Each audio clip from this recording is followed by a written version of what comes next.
Hola a todos, ya estamos en hora, son ya las 19 horas, las 7 de la tarde, y tenemos una conversación que espero sea, como todas las conversaciones que hemos tenido en Colonizado, nutritiva, interesante y que deje algo a todos quienes participamos de estos momentos de conversación.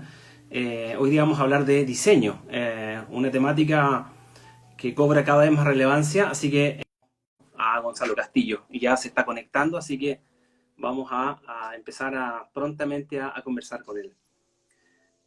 Gonzalo, ¿cómo estás tú? Bienvenido y ahora sí, quiero agradecer tu tiempo, tu amabilidad de siempre porque te caracteriza, has sido muy amable durante mucho tiempo conmigo, invitándome las visitas a tu oficina, con estudiantes, con alumnos, así que en esta oportunidad, bueno, sigues en esa misma lógica, así que gracias por estar esta noche y compartir tu tiempo con quienes vayan llegando.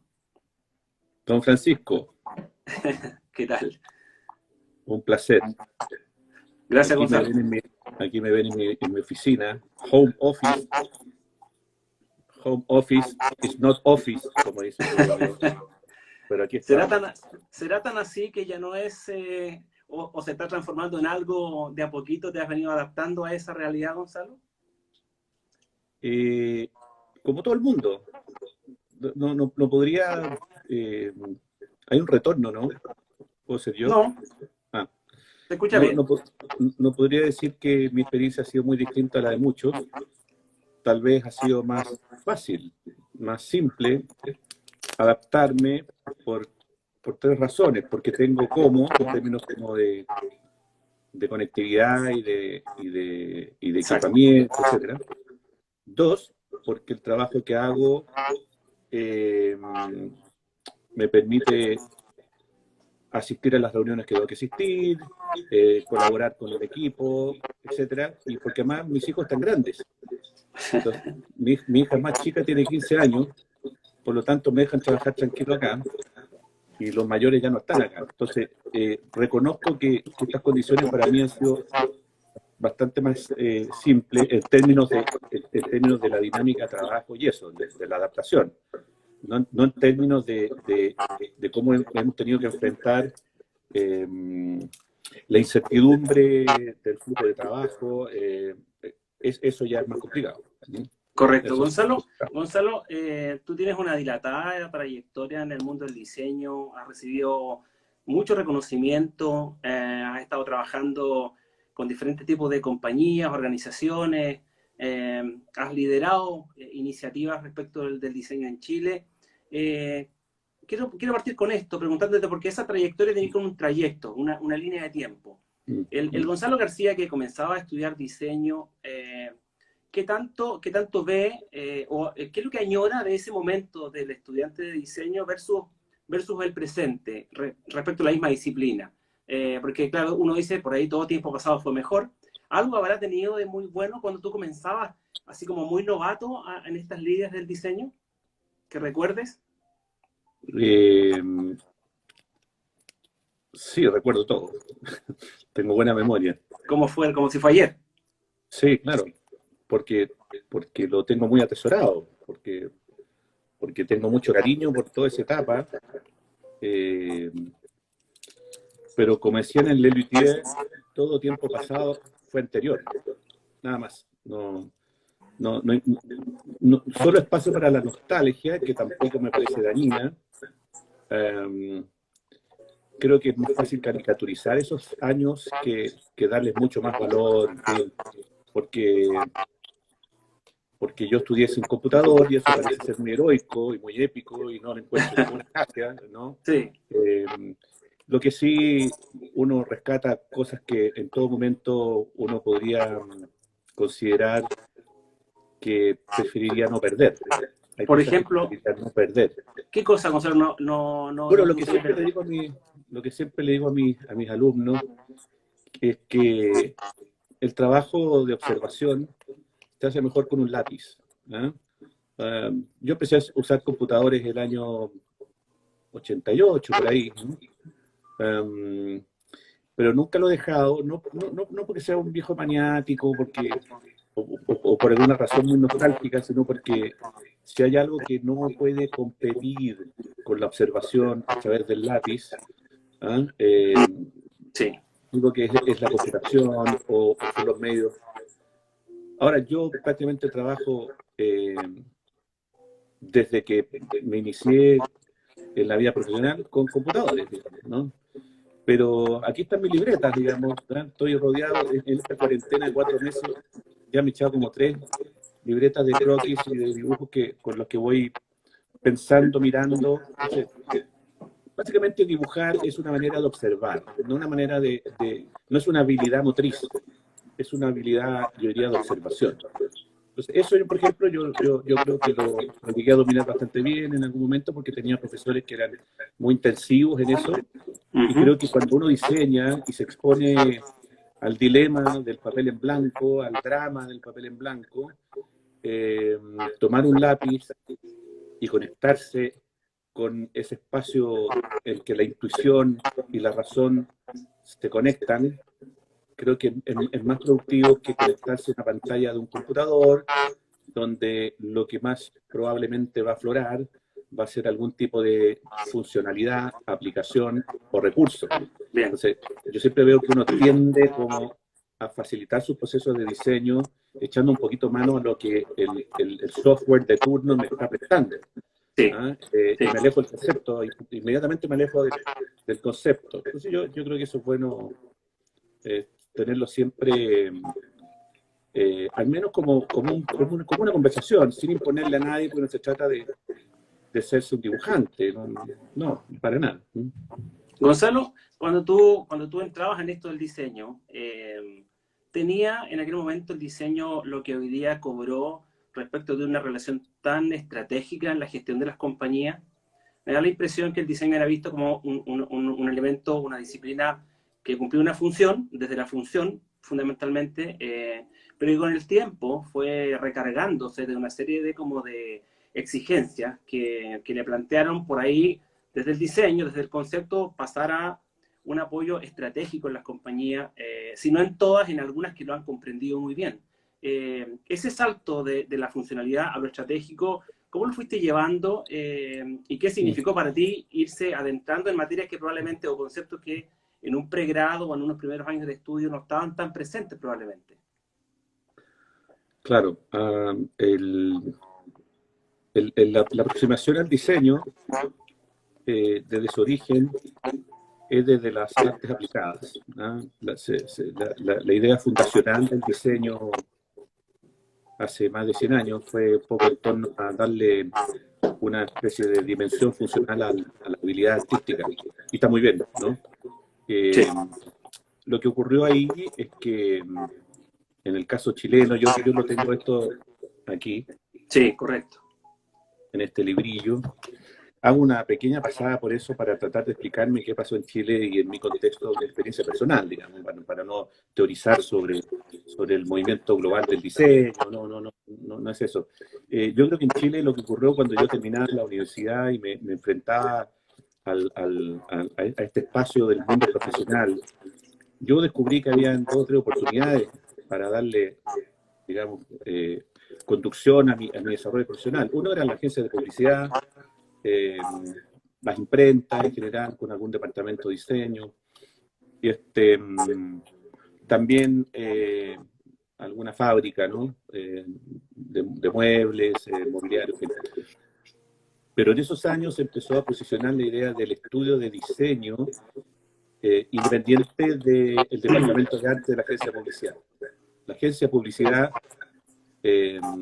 capturaba gran parte de la oferta laboral para el diseño y lo orientaba al marketing, y las comunicaciones de marketing. Sí. Pero ocurrió algo en Chile muy importante, que fue la apertura de la economía. Entonces, el diseño siempre evoluciona y se desarrolla en contextos de mayor competitividad. El diseño no avanza solo, no avanza independiente del contexto y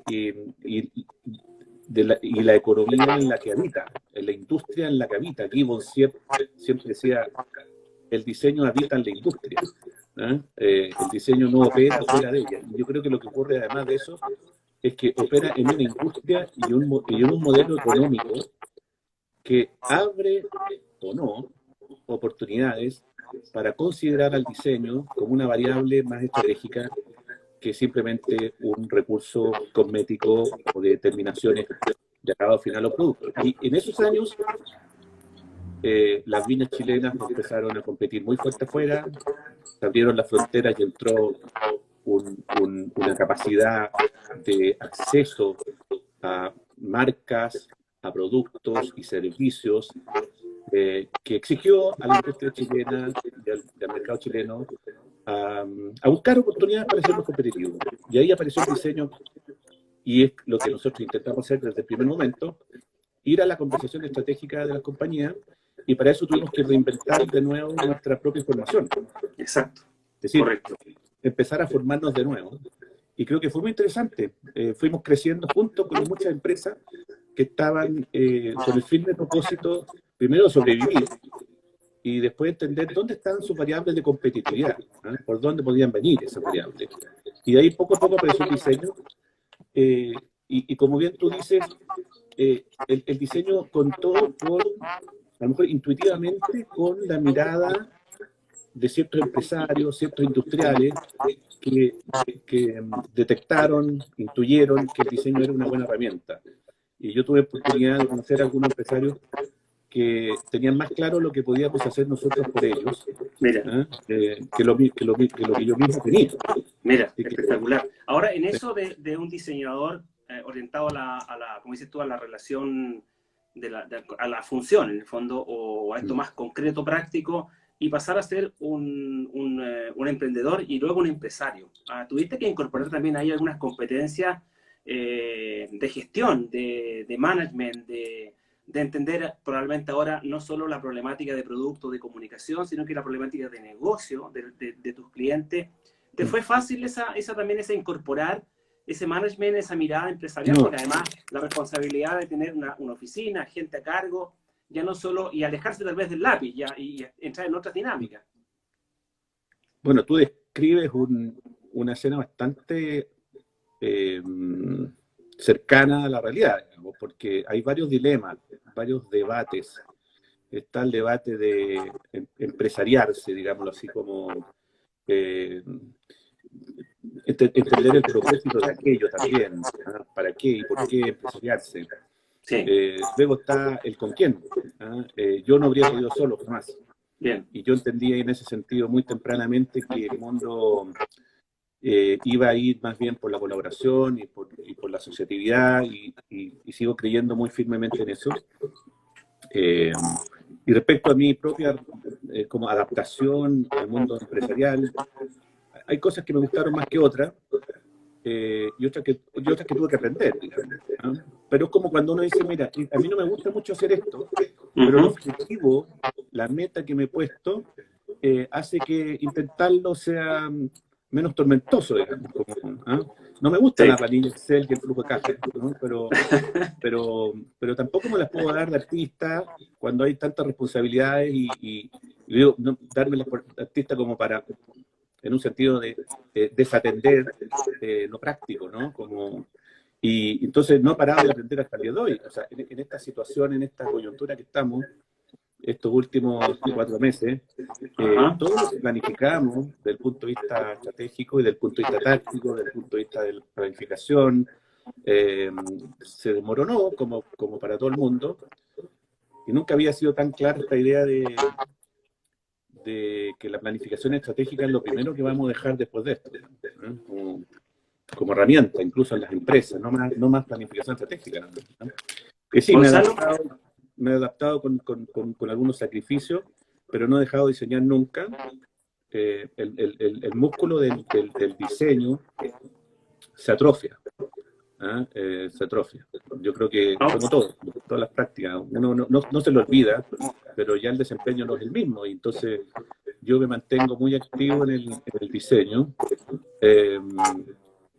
entre otras cosas porque probablemente lo que uno puede hacer como empresario del diseño es entender muy bien lo que hace y lo que está haciendo, ¿no?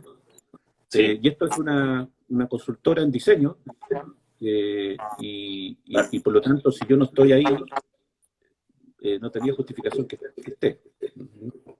Gonzalo, en ese sentido, llevándolo al plano del diseñador, hay también algunas miradas respecto del estilo en el diseño. Me recuerdo, por ejemplo, cuánto marcó o definió del diseño Javier Mariscal. Y los proyectos de Javier Mariscal son la mano de Javier Mariscal. Siempre son altamente reconocibles en proyectos hoteleros, ¿cierto? O en una gaseosa. ¿Cuál es tu opinión respecto de eso que finalmente termina siendo, más allá que la marca, la protagonista, de estilo del diseñador? Y por lo tanto, que ese estilo se manifieste en distintas categorías, está bien para algunos. ¿Cómo ves tú eso del diseñador con una mano tan clara, tan nítida en todo lo que hace? Aproximadamente uno reconoce cierta mano, versus esa otra idea de un diseñador líquido o adaptativo a los lenguajes de cada una de las marcas. Yo creo que el diseñador no es adaptativo al lenguaje de las marcas o al cliente, sino que es adaptativo al problema.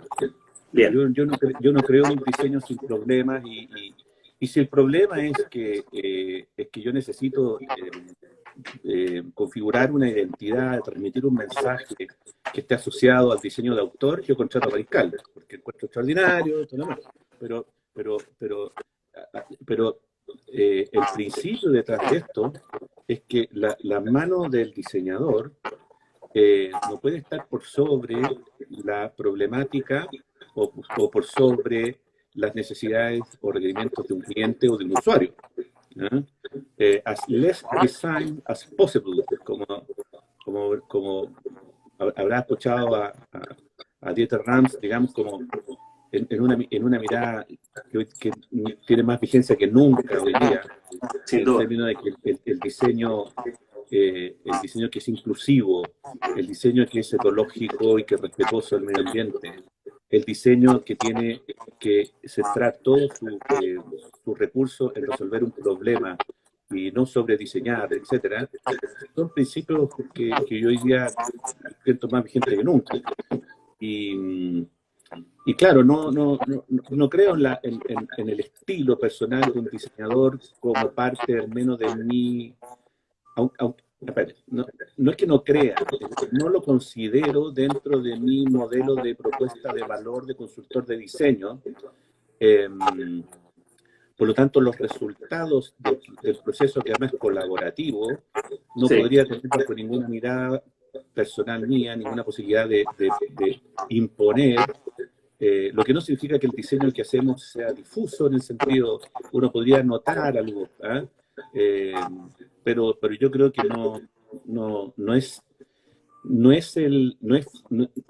digamos que no nos hemos planteado como objetivo, ni yo personalmente, lo que podríamos llamar el diseño de autor. Bien, correcto. Que es completamente válido para un profesional que se plantea desde ahí, digamos, conectando más bien su mirada, su expresión, incluso su propia identidad, transmitiéndola en un producto. En cambio, yo creo que nosotros tenemos que apostar por la disolución completa de la identidad del diseñador. Total, absoluta.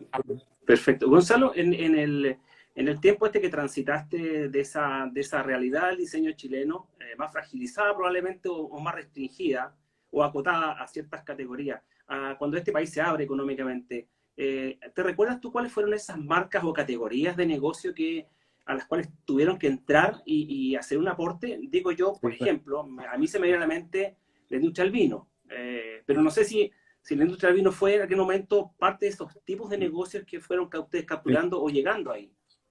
Sí. Bueno, el vino ya traía una cierta plataforma comercial y una vocación internacional, digámoslo así, ¿no? Algunas viñas ya tenían una cierta, yo llamo una cierta biografía que las habilitaba para ser más intensiva, más agresiva en la exportación de las marcas. Conchitoro fue uno de los primeros clientes nuestros de Santa Rita. Entonces sí, fue un ámbito muy interesante, en la que aprendimos a desarrollar etiquetas con una mirada más estratégica que estética, en el sentido de la postal. Nosotros llamamos la postal, el look postal de la etiqueta californiana, ¿no? Sí. Entonces tuvimos que analizarlo y comprenderlo y categorizarlo, generar los insights para el diseño fue muy intenso, fue apasionante, de hecho, porque éramos realmente inexpertos, ¿no?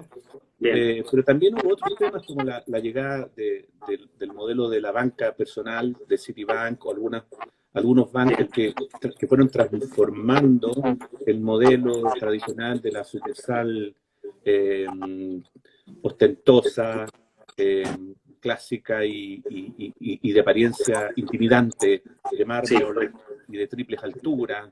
Entonces, todo eso nos llevó a una idea de conceptualización que yo no conocía. Conceptualizar no era algo que hacíamos antes, tú pasabas de una escucha a un intento de aproximaciones sucesivas a través de la proyectación. Empezaba a proyectar inmediatamente, muy intuitivamente, pero Ajá. después con el tiempo empezamos a entender un poco más lo importante que era conceptualizar. Y es un debate que tengo con el diseñador que se me ponga adelante sobre cómo entiende cada uno la conceptualización, para qué nos sirve, cómo se invita a un cliente a participar de la fase de conceptualización.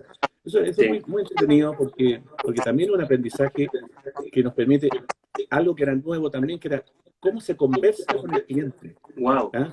¿Cómo conversa Qué un bueno diseñador eso. con un cliente? Qué bueno eso.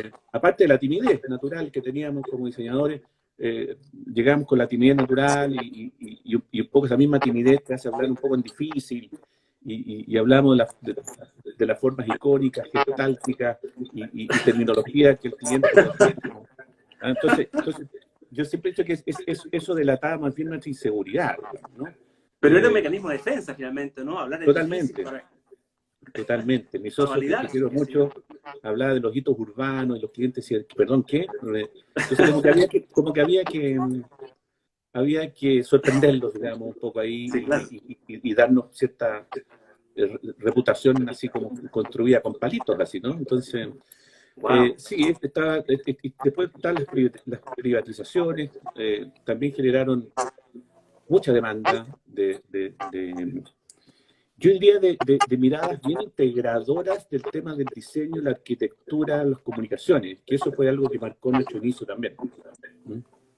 Partimos Ahora, integrando. ¿Mm? exacto, porque se hacía urgente finalmente integrar, no se podía resolver todo, o el cliente ya esperaba una mirada más 360, ¿no? La arquitectura, el interiorismo, el Claro, diseño, la comunicación en un cóctel, por ahí claro, que le hacía más sentido encontrarlo en un equipo que en 23 sujetos distintos. Gonzalo, claro. como diseñador, ¿cómo llegas al diseño? ¿Llegaste de forma natural? ¿Había un Gonzalito que jugaba con lapicitos de colores?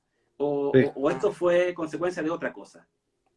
Bueno, había un Gonzalito que dibujaba desde muy chico, ¿Ya?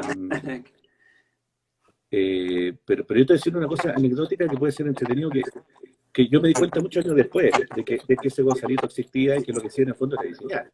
¿Ah? Porque yo hacía doodles, ¿ah? Dibujitos, todo el día, en fin, y no me encontraba especialmente hábil, aunque dibujaba mejor que mis compañeros, pero admiraba a otros que lo hacían mejor. ¿Ah? Ajá. Entonces, es esa cosa un poco frustrante y también al mismo tiempo como intimidante y al mismo tiempo desafiante, ¿no? Como, ¿por qué a este le sale mejor? ¿Qué es lo que hace que le sale mejor? Pero no era consciente de eso, ¿no? Entonces, Correcto. empecé a estudiar dibujo, me lo tomé en serio, en fin. Y, y me acuerdo que en el cemento fresco frente a mi casa, cuando repavimentaron una vereda, ¿Ya? yo me acuerdo que hice un logotipo cuando tenía como 12 años, Wow. con mi nombre. ¿Ah? Y quedó por años y se me olvidó. Y un día volviendo, caminando a mi casa, ya había decidido estudiar diseño, me fijé que era más chico de lo que yo pensaba, porque yo era más chico. Pero había un logo de mi nombre puesto ahí, como un monograma, ¿no? Sí. Y dije, bueno, siempre tuve esto como de jugar con la forma, que es algo que es perfectamente descrito de esa manera. ¿Ah? Es un juego que no tiene una mecánica muy clara, pero que al mismo tiempo responde a la necesidad de que ocurra algo con ese juego. En este caso, con las letras. Que algo ocurra con las letras es como un primer como episodio diseñístico, por así decirlo, ¿no? Súper bien. Y yo estudié arquitectura, estudié filosofía y estudié arte antes de estudiar diseño. no, por supuesto no terminé ninguna de esas carreras, sino que yo era un diletante que visitaba carreras, ¿no? Bien. Y cuando me decidí por diseño, que ya mi padre me ha dicho que no había muchas más posibilidades de seguir probando, eh, yo me di cuenta que diseño era una carrera que estaba justamente entre el arte y la arquitectura y la filosofía. Porque además yo entendía el diseño como un acto de reflexión. Siempre un diseño es un acto de reflexión sobre el mundo, sobre lo que se está haciendo, y yo tenía mucho interés por el músculo pensante, como decía yo, ¿eh? Como lo dice, llegar al diseño conectando la intuición con la razón, ¿ah? Los dos hemisferios.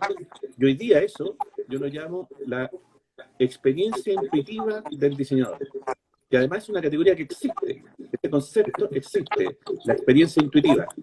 ¿Ya? Yo lo hacía como broma antes, ¿eh? Decir, no, pues si es intuitivo no tiene experiencia, y si es experiencia no es intuitiva. Y sí, existe una categoría que describe una forma de capitalizar el aprendizaje y apostar por la intuición. Yo creo que el diseño es perfectamente el espacio donde uno opera desde la experiencia intuitiva. Y sí, Gonzalo, porque, y ese Gonzalito, si tú lo miras a la distancia, ¿tuvo un entorno que le facilitara? Porque se habla mucho de que hay de repente familiares o entornos que propician o van generando condiciones para que alguien se destaque en el deporte, en la música, etcétera, etcétera. ¿Tú tuviste ahí un tío, un abuelo, una mamá que fuera la que compraba los lapicitos al Gonzalito que dibujaba? bueno, sí, qué buena, qué, qué buena mirada las asociaciones que estás haciendo, porque yo no lo había pensado, pero ahora que me lo dices, sí, había gente que me compraba lapicitos, tíos que pintaban, mi padre era arquitecto, eh, muchos libros en mi casa, eh, mucha, mucho respeto por los intereses de los hijos, ¿ah? De que si uno decía, salvo por la batería, que a mí me gustaba mucho tocar la batería y nunca me la compraron, y eso no lo olvidaré, ¿ah?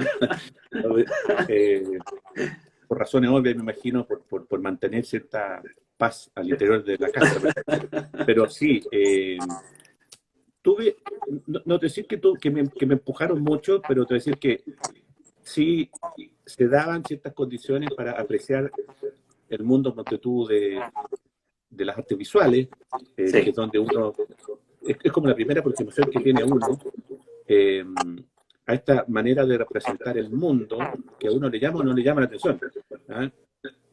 Y habían colecciones de libros de pintura, y la colección de libros de pintura, fíjate tú, yo me fijaba en que eran libros muy bonitos, muy bien diagramados.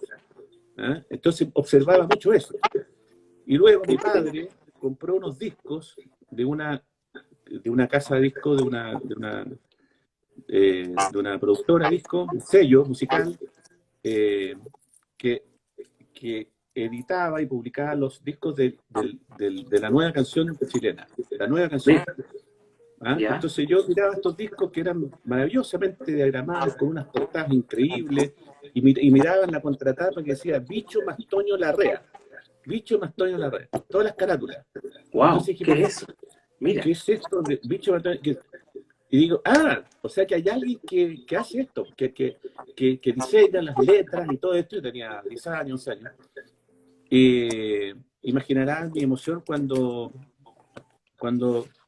creo que creo sentir muy cercano y muy amigo a Vicente Larrea hoy día.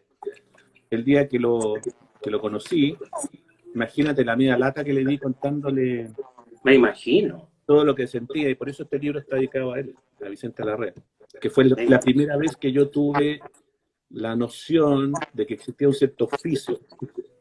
Cuando empecé a Wow, preguntar por eso, me di cuenta que un primo mío, Jorge Lillo, uno de los más notables ilustradores que ha habido en Chile, en mi opinión, mira, que existe hoy día con un portafolio increíble y un gran diseñador, me dijo, pero si eso soy yo lo que hago diseñador, y trabajaba con Juan Carlos Bertelón, con Vicente Larrea, con tipos extraordinarios que yo admiro profundamente, y ahí pionero, entonces empecé a investigar un poco más. ¿Ah? Ahí pionero. caí donde Milton Glaser, y empecé a conocer un poco de qué se trataba esto, ¿no? Ahora, nunca pensé que iba a poder tener trabajo estable, y no tenía esa certeza, pero al menos en mi casa estaban más preocupados que yo terminara una carrera a que fuera Sí, muy claro. exitoso profesionalmente, ¿no? Claro, que terminara de una vez algo, ¿no?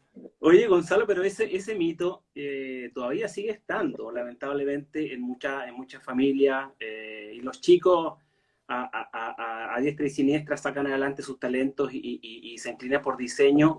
Y en la medida que avanza la carrera, ya van sabiendo que por ahí esto no significa una gloria económica y un Mm, desarrollo, pero mm. han sorteado las dificultades de las opiniones, de las voces de los demás que van castigando la opción del diseño. Eso sí sigue estando presente, pero los chicos salen Mm. adelante porque al final son sus inclinaciones, o sea, como enfermeros no Bueno, se ven. Entonces, si no fuera así, no sería el profesor de diseño, no haría, no creería. Ahora, exacto. yo dejé 10 años de hacer clases, porque me dediqué a tratar de levantar y avanzar con el proyecto de Procorto, pero eh, yo creo que las condiciones, a propósito de volver al principio, las condiciones que hay hoy día, en todo sentido, están permitiendo pensar con bastante evidencia que las demandas hacia el diseño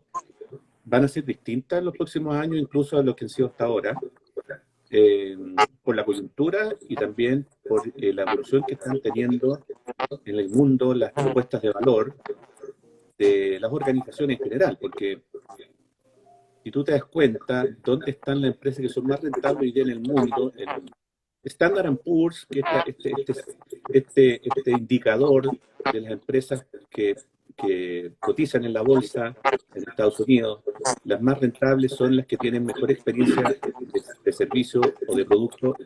Y la gente entonces ya no solamente entiende eso como una reputación de marca, sino como un negocio de mediano y largo plazo.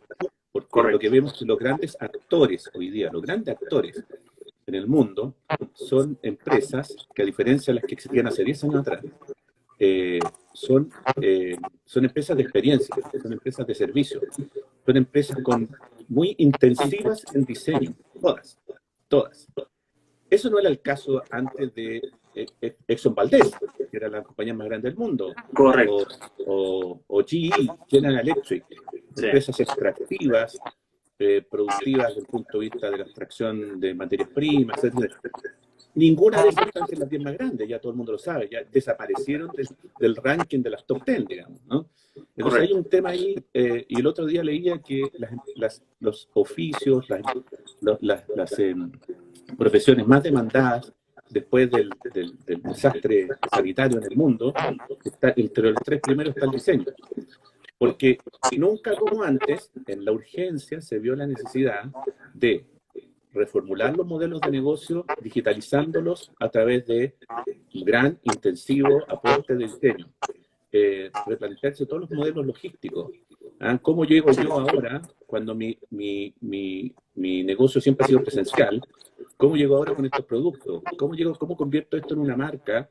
Y sobre todo, ¿cómo transformo la digitalización en una experiencia centrada en las personas y no en una solución centrada en la tecnología?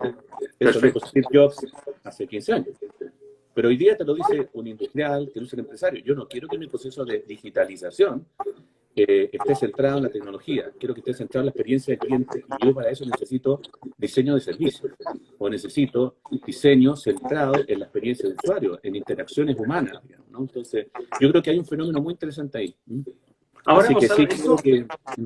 eso es totalmente, me imagino que no estuvo ni siquiera en un curso optativo antes del 2000. ¿Qué cosa? Esto del diseño centrado en el usuario, por ejemplo, o el No. diseño de experiencia. Ahí uno podría preguntarse, oye, ¿qué tanto eso es de diseño, de diseñador? ¿Cómo es que eso llegó al diseño? Porque ahí hay casos como la Universidad de Stanford o IDEO o no sé, la D-School que plantean modelos en facultades de ingeniería. Entonces, curiosamente, como que se larvan en ambientes que eran lo opuesto a lo que uno podría entender como una escuela de diseño, pero creo que le ha hecho tan bien al diseño todo Mira, aquello que puso el diseño como en otro lugar, lo desplazó, lo cambió de sitio, de otro estatus. Mira, le dio otro estatus, exactamente. fue el año 2004, cuando la revista Newsweek publicó en la portada a Tim Brown y habló de una oficina de diseño que no solo está, decía en la portada, no solo está enseñándole a las empresas cómo aplicar diseño, sino que la está rediseñando a las empresas, ¿no? Y se refería a IDEO. Correcto. Se refería a IDEO, que para todos fue una gran sorpresa. IDEO tomó la bandera Sí. desde la ingeniería, de nuevo, desde la ingeniería, ¿no? Pero con mucha humildad, ¿eh? Y de hecho, el ideólogo, por así decirlo, que trajo el mundo del design thinking, digamos, fue Bill Murray, que murió hace unos años, que era un diseñador inglés, que fue de los primeros que empezó a hablar de la experiencia de usuario en relación a las interacciones con las tecnologías. Entonces ahí los ingenieros se dieron cuenta que las tecnologías estaban siendo desarrolladas y transformadas en productos, pero desde las habilidades de la ingeniería, desde la producción, desde las habilidades propias, ¿no es cierto?, de tecnología, y no desde la experiencia de usuario. Y fue Bill el que llevó eso. Bill estuvo en Chile 2 veces, de hecho, ¿eh?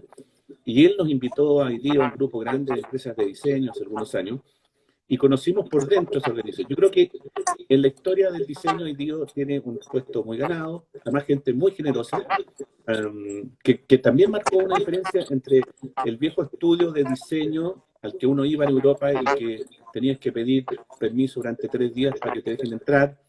Aquí no, puertas abiertas, diseño de puertas abiertas, todo un cambio de estilo muy interesante. Y yo creo que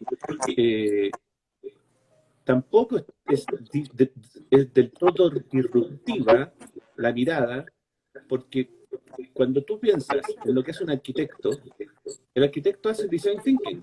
El arquitecto, siempre lo doy como ejemplo, el arquitecto cuando recibe un encargo de diseñar una vivienda, él lo recibe el encargo, se va y vuelve a los 2 meses, claro, y te invita a conocer la casa que él te fabricó.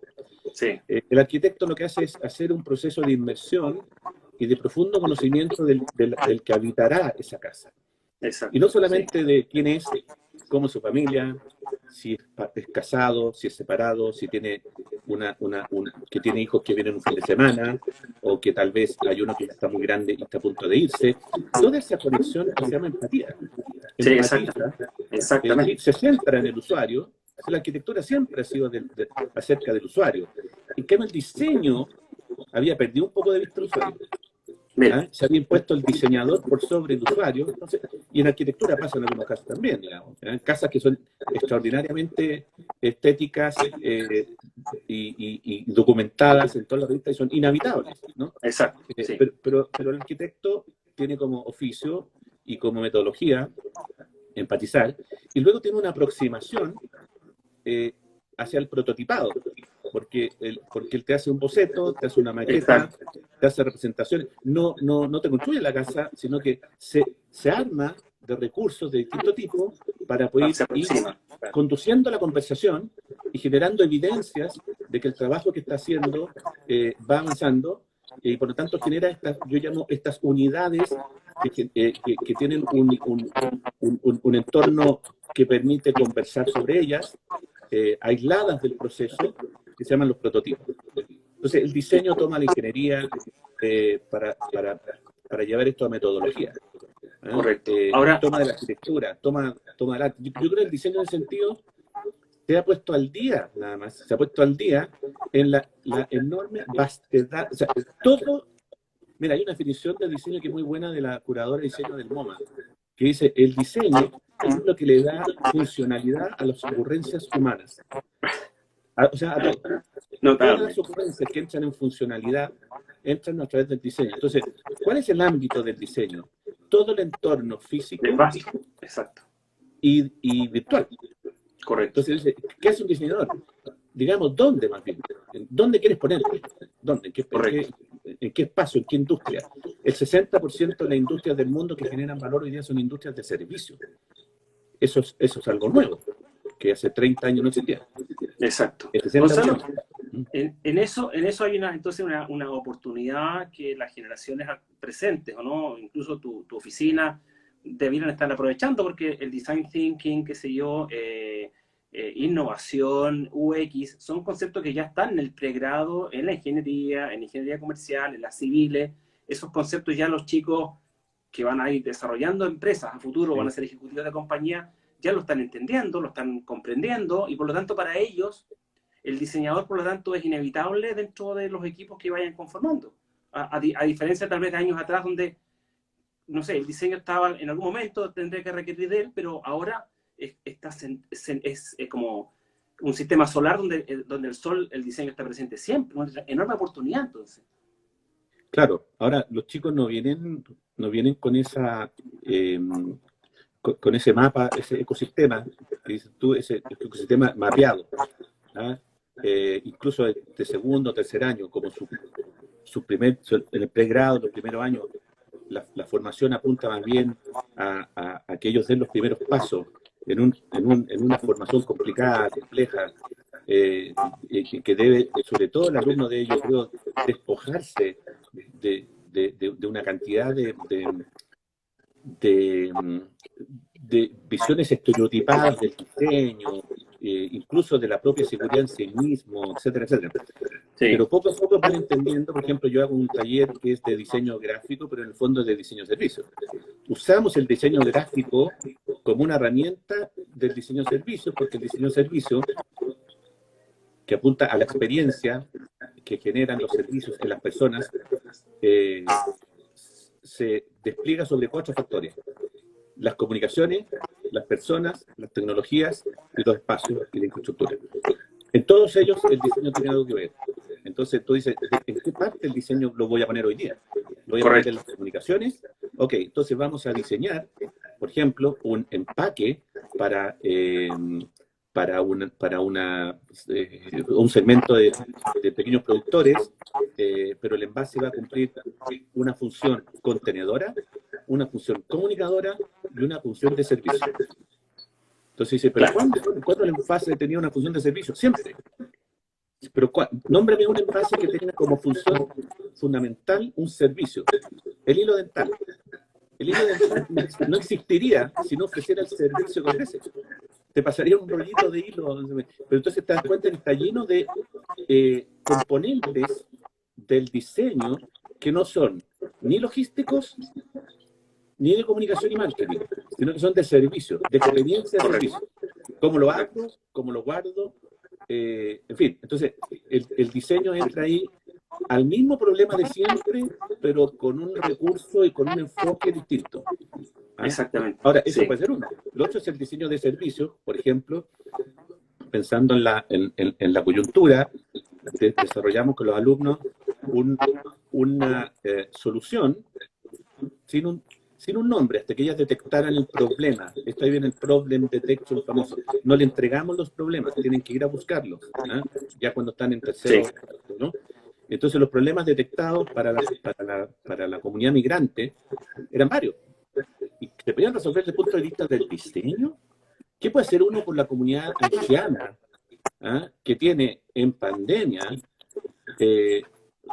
no solamente la precariedad que les genera no tener acceso a las fichas sociales, no tener acceso a propuestas laborales de un mercado que además está deprimido, no tener tampoco las redes ni las comunidades constituidas?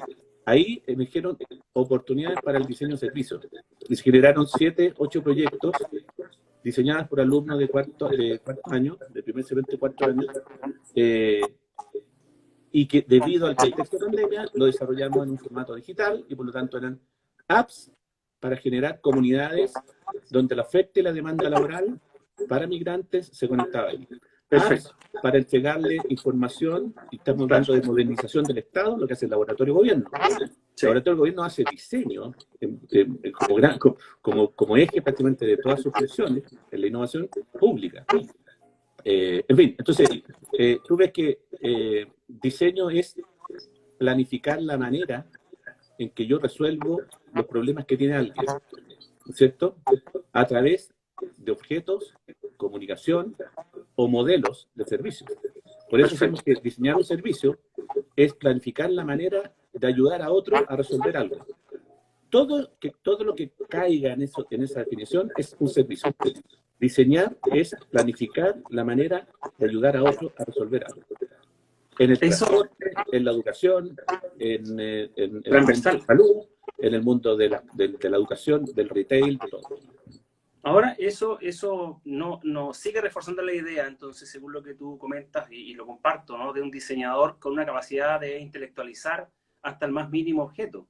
Porque cuando tú planteas que se yo, la cosita del hilo, que podría ser un objeto sin mucho valor, pero cuando tú pones la mirada en un objeto tan simple como una cosita de hilo, pero lo intelectualizas en esa relación que tienes con un usuario, le estás poniendo harta cabeza a algo que pareciera ser tan obvio, ¿no? El famoso problema de la obviedad. ¿Tú crees que en este tiempo de vértigo, que pasamos mucho tiempo corriendo para allá y estrés, esa intelectualización perdió vigor en función del corto plazo y de la premura, o el diseño se ha salvado un poquito de eso?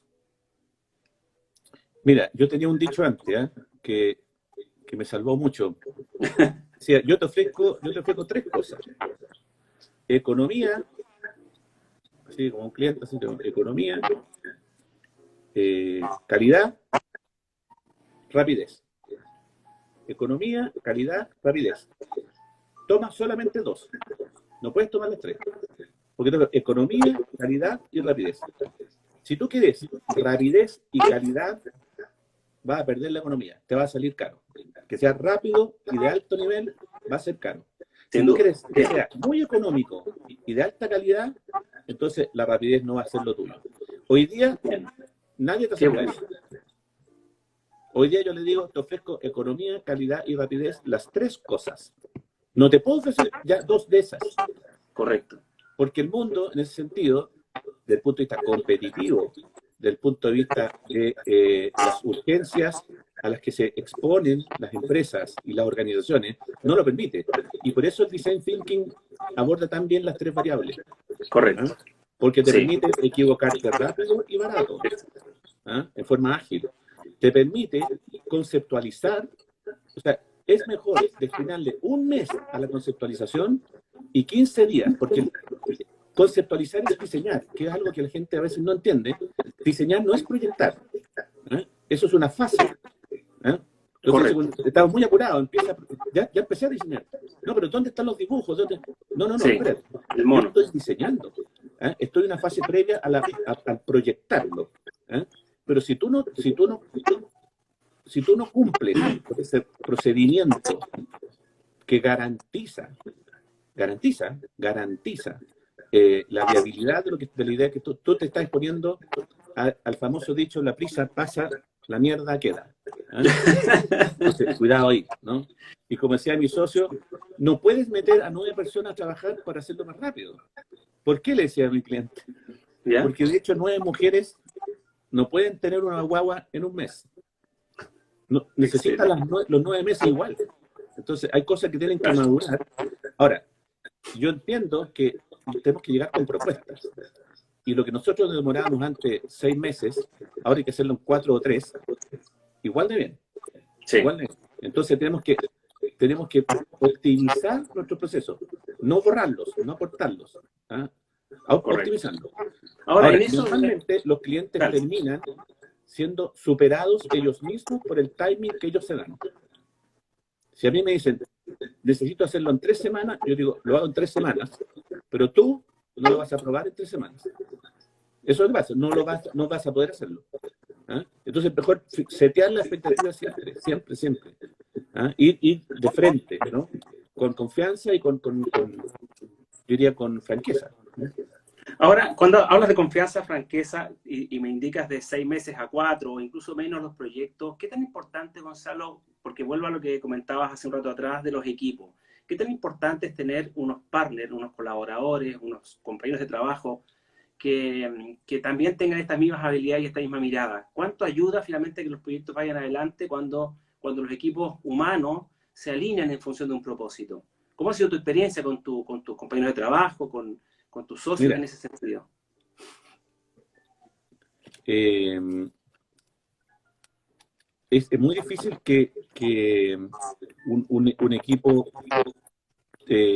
opere una ideología única, impuesta por mí o por algo, ¿no? Que funcione bien significa que hay pluralidad, que funcione bien significa que hay un diálogo, y que funcione bien es que hay confianza. ¿Ah? Sí. Durante muchos años yo tenía compartimentado en mi trabajo con mis socios originales, mis socios fundadores. ¿Ah? Hacíamos arquitectura, diseño, diseño industrial, o más bien diseño de equipamiento, mobiliario, pero cada uno tenía un poco su feudo. ¿Ah? Y estábamos muy cómodos ahí. Y cuando había que integrar proyectos, bueno, siempre fuimos muy amigos y siempre pudimos hacerlo bien. Y cada vez que hay 2 o 3 diseñadores sentados en una mesa, el conflicto es inevitable. Es como es inevitable. El tema es cómo tú vas superando eso. Pero además de la voluntad y la actitud de colaborar, hay que tener confianza en el otro, y hay que tener confianza profesional en el otro. ¿Ah? Exacto. Sí. Y yo creo que eso se va ganando de a poco. No ocurre la primera vez. ¿Ah? Yo, por ejemplo, tengo socios muy jóvenes, pero el proceso ha sido de 3, 4, 5 años, y de 8 con otro, con Roberto, de 10 años, era poco. Pero, insisto, yo creo que hay que tener al menos una visión, que la compartimos todos, que es como estructural. ¿Ah? Y es que queremos impactar, queremos en ese sentido ser ambiciosos, y desafiándonos permanentemente a ello, nos obliga a estudiar, a hacer cada año un poquito mejor que el año anterior, caernos 20 veces y seguir adelante, porque no hemos caído 100, 100 o más. ¿Ah? Hace 3 meses atrás estuvimos en el Valle de la Muerte. ¿Ah? El Valle de la Muerte, decía yo, es que en la curva de COVID, pero al revés. ¿Ah? Correcto. Mientras COVID subía, el flujo bajaba, y llegamos a la cima invertida, y dijimos, bueno, ya nos ha pasado esto antes. ¿Qué hay que hacer? Exacto. Bueno, tenemos los mismos colaboradores, no hemos tenido que dejar partir a nadie. Bueno, teníamos restricciones fuertes en términos como económicas, pero creo que lo estamos resolviendo con responsabilidad. Bueno, en eso la trayectoria también tiene valor, porque como dices tú, no es la primera vez que el país ha pasado por situaciones como esta, de restricciones, de apretarse. Ahora, nunca como esta. Nunca como esta, pero las generaciones más nuevas, para gente joven, esta es la primera. Están viviendo una situación que históricamente no conocieron, no pasaron por la crisis del 98, la crisis asiática y todas las anteriores, con los programas de empleo. Claro, y todo eso, para ellos esta cosa es bastante más nueva, pero si tú tienes una historia, ya sabes un poquito que, ok, te va a golpear, te va a tirar al suelo, pero que te vas a levantar, y que de alguna manera se va a seguir funcionando, ¿no? Sí. En eso también hay un aprendizaje de vida. Ahí uno tendría que preguntarse qué es lo que permitió que algunos, que yo no sé si va a ser nuestro caso, yo te digo que, siendo bien sincero, creo que tenemos una ordenada en este momento, pero la incertidumbre es tal que sería un poco pedante apostar a que nosotros estamos ya en... No, vamos al ritmo. Puede haber un rebrote, y rebrote es recaída para nosotros, así que... Sí, sin duda. Entonces, lo que sí es la resiliencia que viene desde las convicciones, desde... Entonces, es un tema como bien simple. Yo creo que de nunca haberse creído el cuento, de nunca. Y cuando uno llega a tener esa sensación por un segundo, uno justifica perfectamente aquella famosa frase que se le decía a los emperadores romanos cuando volvían después del triunfo, entrando a recibir los honores de miles y miles de personas en el foro romano. Una persona iba atrás diciéndole: recuerda que eres humano, recuerda que eres humano.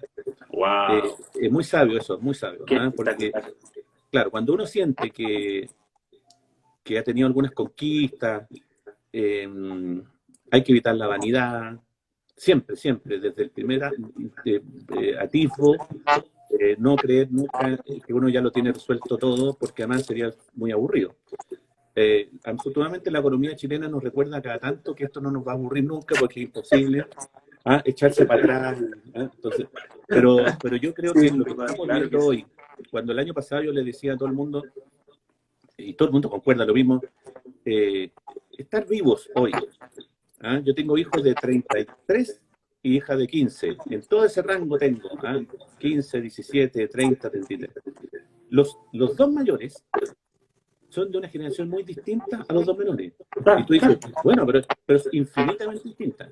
Mis hijos menores, que andan por aquí, 15 años, 17 años, nunca han tomado un control remoto del televisor para prender un canal de televisión abierta. Correcto. En su vida.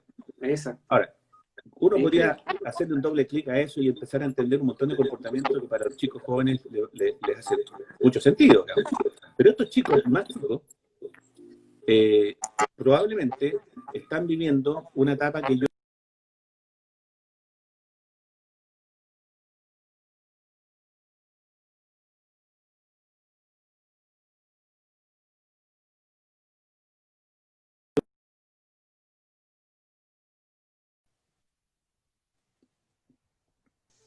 ¿Me ves? ¿Sí? Súper bien, sí. Ya. Nos quedan 3 minutos. 3 minutos y se va a cortar. Estamos en un instante de la historia comparable a la invención de la escritura, a la invención del fuego, o sea, a una disrupción impresionante en todos los sentidos. Y con esta pandemia, esto ya terminó por cerrarse como la época más disruptiva en la historia del hombre. Y estamos aquí. Y estamos vivos y tenemos posibilidades. No hay nada comparable a esto. Gonzalo, mira, yo me quiero quedar con que tú no encuentras que es imposible que haya diseño sin un problema. Con el niño que dibujaba esas letritas en la vereda, en el cemento fresco, con ese padre que no esperaba mucho y que quedaba que el niño fuera diseñador nada más. Pero fue muy respetuoso de eso y... Sin duda. Y cuando quise estudiar filosofía me dijo, qué buena idea, me dijo. Oye, y me quedo con finalmente que cuando Gonzalo Castillo está mirando el presente y ve su trayectoria, yo creo que ha sido muy satisfactorio, ha sido un tremendo aporte, tu oficina, tu trabajo, tus proyectos, han quedado para los demás, y eso creo que le da finalmente sentido a todo. Habrán buenos o malos momentos, o muy peores momentos, pero al final cuando tú miras todo lo que se ha hecho y lo que resta por hacer, la mirada creo que no puede ser sino optimista, Gonzalo. Así que yo te quiero agradecer por tu tiempo, tu generosidad, tu amabilidad y esa humildad de poder conversar de esto con nosotros esta noche, iluminarnos. Y nada, te agradezco mucho, Gonzalo, por tu tiempo. Muy amable siempre. Gonzalo. Gracias a ti. Siempre cuenta con nosotros. Que estés muy bien. Y gracias a quienes han estado con nosotros esta noche. Gonzalo Castillo, de estos personajes históricos del diseño vigente, con una historia y una trayectoria espectacular, nos acompañó esta noche en Coronizados, los jueves, gente que estaba viviendo esta pandemia, como dice Gonzalo, histórica, impresionante, que todavía tal vez ni siquiera dimensionamos los alcances que vaya a tener. Así que a todos muchas gracias por haber estado, Gonzalo, un abrazo grande y algún día nos tomaremos un cafecito. Que estés muy bien. Muy bien. Muy amable.